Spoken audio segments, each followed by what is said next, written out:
है वो यहां पर जारी है और 3 राज्यों में बुलडोजर एक्शन पर सुप्रीम कोर्ट में सुनवाई। तो बड़ी खबर आपको बता रहे हैं, जहां बुलडोजर चलाने पर रोक लगाने की मांग पर बुलडोजर एक्शन पर सुप्रीम कोर्ट में सुनवाई होनी है।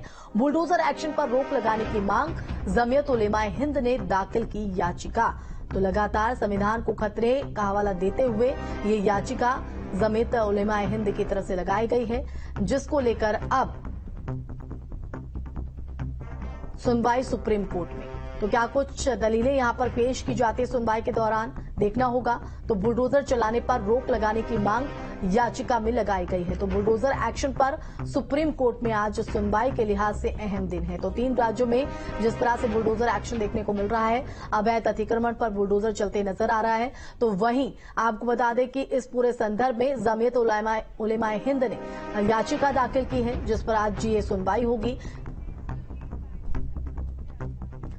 दिल्ली से सुशील पांडे और लखनऊ से अविनाश हमारे साथ लाइव जुड़ गए, हमारे संवाददाता। सबसे पहले सुशील, आपका रुख करेंगे क्योंकि सुप्रीम कोर्ट में अहम सुनवाई बुलडोजर एक्शन को लेकर।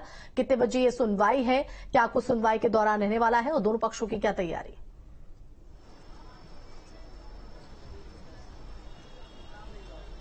जी देखिए, सीधे तौर पर अगर बात करें तो 2 बजे यानी कि लंच के बाद जस्टिस BR गवई की बेंच इस पूरे मामले की सुनवाई करेगी।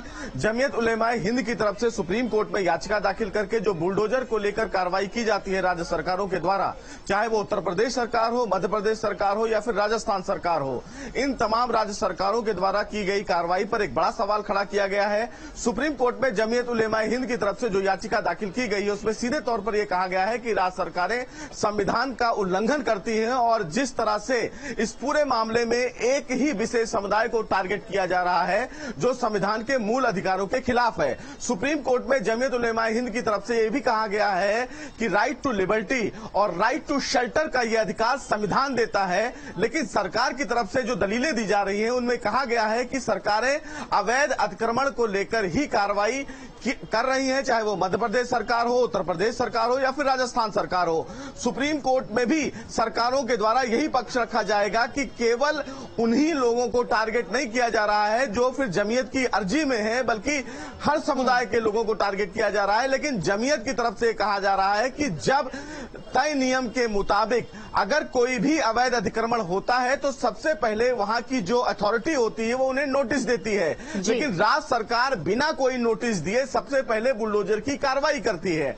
अब ऐसे में ये देखना है कि 2 बजे जब इस पूरे मामले की सुप्रीम कोर्ट सुनवाई करेगा तो राज्य सरकारों की तरफ से दलीलें क्या दी जाती हैं, लेकिन जमीयत की तरफ से ये बार बार कहा जा रहा है कि एक ही विशेष समुदाय को टारगेट करके राज्य सरकारें उनके घरों को जमींदोज कर दे रही हैं और उन्हें अपना पक्ष रखने का मौका भी नहीं मिलता है। जाहिर तौर पर दलीलों पर सबकी निगाहें बनी रहेंगी। सुशील, बने रहिए आप हमारे साथ। अविनाश का भी रुख कर लेते हैं। अविनाश, बुलडोजर एक्शन पर लगेगा ब्रेक, ये बड़ा सवाल है, लेकिन इसी के साथ यूपी सरकार, योगी सरकार का भी एक बड़ा इम्तिहान है सुप्रीम कोर्ट में।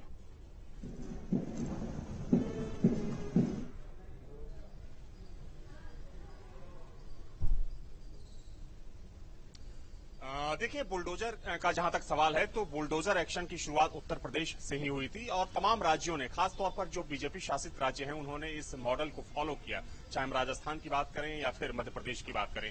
और जमीयत की तरफ से जो याचिका डाली गई है सुप्रीम कोर्ट में, उस याचिका में इसी बात का विरोध किया गया है और याचिका में कहा गया है कि मुसलमानों को खासतौर पर अल्पसंख्यक समाज को टारगेट किया जा रहा है। लेकिन देखिए, अगर हम यूपी सरकार की बात करें तो यूपी सरकार का जो स्टैंड है वो बिल्कुल क्लियर है। सरकार ने बिल्कुल साफ कर दिया है कि सरकार किसी भी दबाव में झुकने वाली नहीं है और अगर कोई अपराधी या कोई माफिया समाज में भय का माहौल पैदा करना चाहता है या जिसने भय की वजह से या फिर सिंडिकेट बनाकर ऑर्गेनाइज्ड क्राइम की वजह से उसने अवैध संपत्ति खड़ी की है, बिल्डिंगें बनाई है, तो उसको ध्वस्त करने में कानून के दायरे में सरकार बिल्कुल नहीं हिचकेगी, बिल्कुल नहीं चूकेगी। और ये बात मतलब देखिए, इधर उधर से नहीं, खुद मुख्यमंत्री ने कई बार मंच से बोला है, खुले मंच से बोला है कि अगर जरूरत पड़ी और जहां भी जरूरत पड़ती है तो कानून के दायरे में सरकार कार्रवाई करेगी। हालांकि देखिए, आज जब सुनवाई सुप्रीम कोर्ट में स्टार्ट होगी तो वहां पर सरकार का पक्ष क्या होता है, क्योंकि सरकार की तरफ से जो लॉयर वहां पर नियुक्त किए गए हैं, जाहिर सी बात है कि वो सरकार का स्टैंड वहां पर रखेंगे, सरकार का पक्ष रखेंगे। लेकिन अगर हम बीते देखिए कुछ सालों की बात करें आसमा, तो बीते कुछ सालों में सबसे ज्यादा जो बुलडोजर का एक्शन हुआ है वो उत्तर प्रदेश में हुआ है। चाहे पूर्वांचल की बात करें, सेंट्रल यूपी की बात करें, वेस्टर्न यूपी की बात करें या फिर बुंदेलखंड की बात करें, प्रदेश का ऐसा कोई कोना नहीं है जहां पर बुलडोजर की कार्रवाई नहीं देखने को मिली है। हालांकि ये अलग बात है कि सबसे ज्यादा जो बुलडोजर की कार्रवाई है वो सेंट्रल यूपी और पूर्वांचल के माफियाओं पर हुई है। न सिर्फ माफिया, लेकिन जो याचिकाकर्ता है उनकी तरफ से विशेष समुदाय पर यह कार्रवाई करने का कहीं ना कहीं उन्होंने जिक्र किया है। अब क्या कुछ दलीलें पेश की जाती है, क्या कुछ सुनवाई के दौरान रहता है, देखना होगा। फिलहाल अविनाश, सुशील, आप दोनों का ही बहुत शुक्रिया तमाम जानकारी देने